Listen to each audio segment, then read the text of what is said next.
Guys, excited to read more of Hugo Cabret for you. We are officially starting part 2 after kind of an exciting ending yesterday.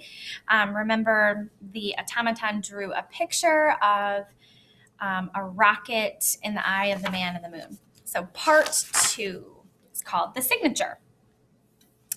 Hugo sat trembling beside the mechanical man. Of course he recognized the drawing. It was the scene his father had described from his favorite childhood movie. So Hugo had been right. The message was from his father. But what did it mean?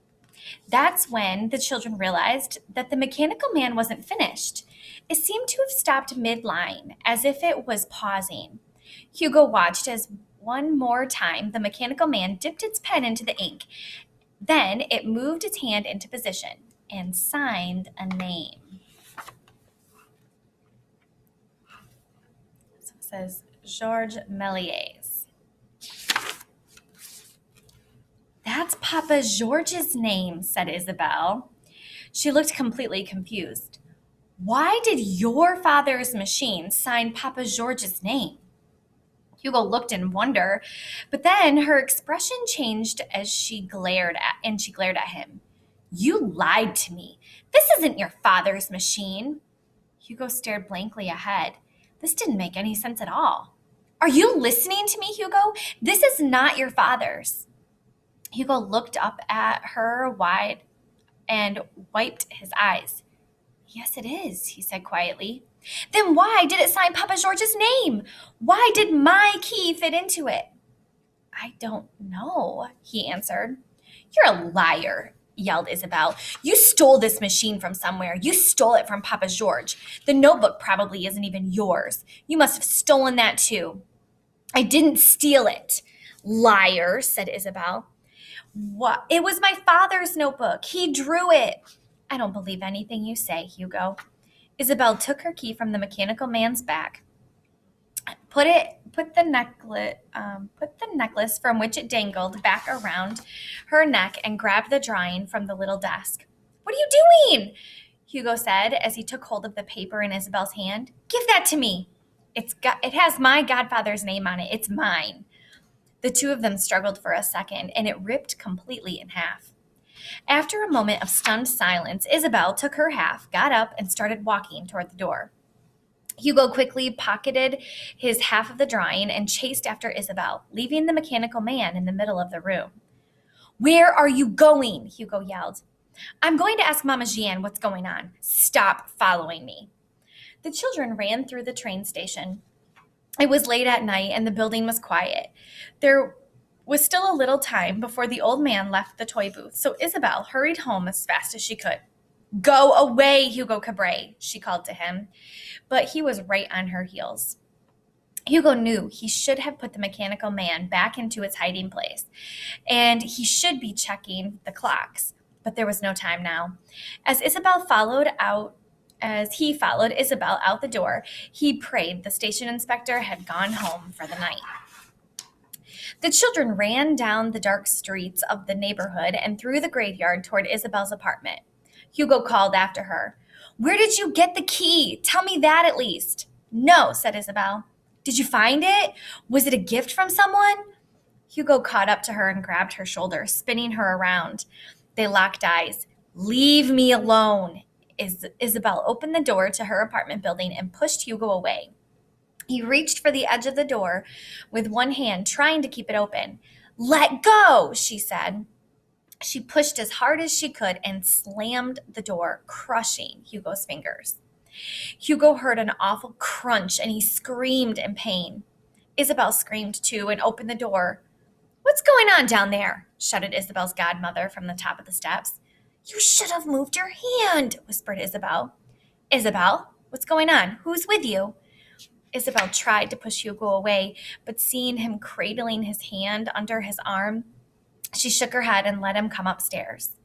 Tears were streaming down his face, even though he didn't want to be crying. Isabel slipped off her shoes before she went into the apartment, and she helped Hugo do the same. No shoes in the apartment, she whispered. And don't mention the mechanical man or the key, she added. I'll ask her later by myself. Isabel's godmother clutched her silver brooch at her neck and she said, "Who is this?" "His name is Hugo, Mama Jeanne." "The boy who's been working for Papa George? The one who stole from him?" He caught his fingers in the door downstairs. "What is he doing here?" But before Isabel could answer, the old woman, before Isabel could answer, the old woman led Hugo to the bedroom. "Come here, let me see it. Let me see this in the light," she said.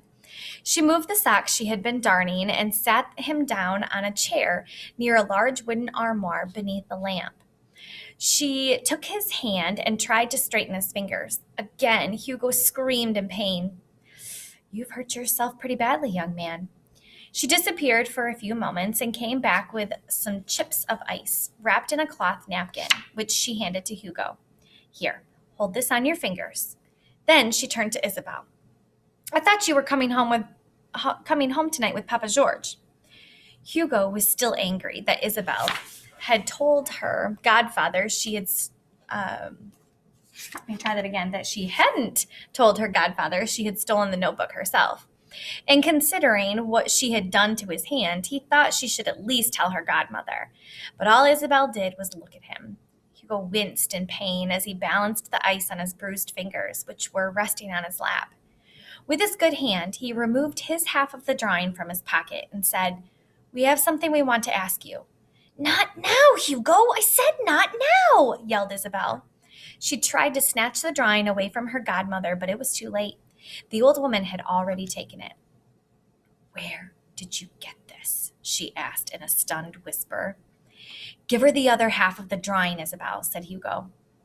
Reluctantly, Isabel reached into her pocket and took out her half of the drawing. Holding the two halves, Isabel's godmother looked from the paper to the children. "A mechanical man drew it," said Hugo. "That's not possible. I don't understand," said the old woman, her eyes filling with tears. "I have the mechanical man," said Hugo. "You mean you stole it," said Isabel. "You have the mechanical man? But that can't be." "I found it." "What do you mean you found it?" Isabel's godmother asked. "I found it after the fire in the museum," said Hugo. "I fixed it with the pieces from your husband's toy booth, and I wound it up using Isabel's key." "What key?" Isabel's face turned white. "What key, Isabel?" Slowly, Isabel reached into the neck of her dress and pulled out the key on its chain. "My key!" cried her godmother. "I thought I'd lost it." Tears formed in Isabel's eyes. "I'm sorry, You stole it?" said Hugo, shocked.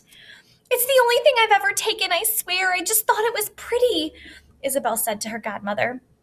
"Please don't be mad at me. I thought you wouldn't miss it." "Oh, heavens!" The old woman brushed her hair from her face. "I'm surrounded by thieves."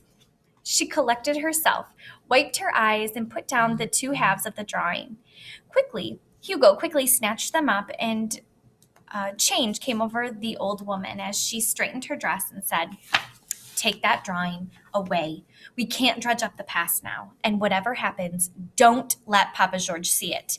And put the key back in your dress, Isabel. You need to take good care of it." She wiped her eyes again. Isabel smiled slightly and tucked the key back into her dress. "Please, tell us what's going on," said Hugo. "No.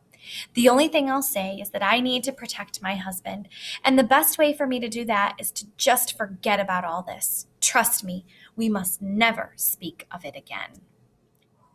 We will stop there.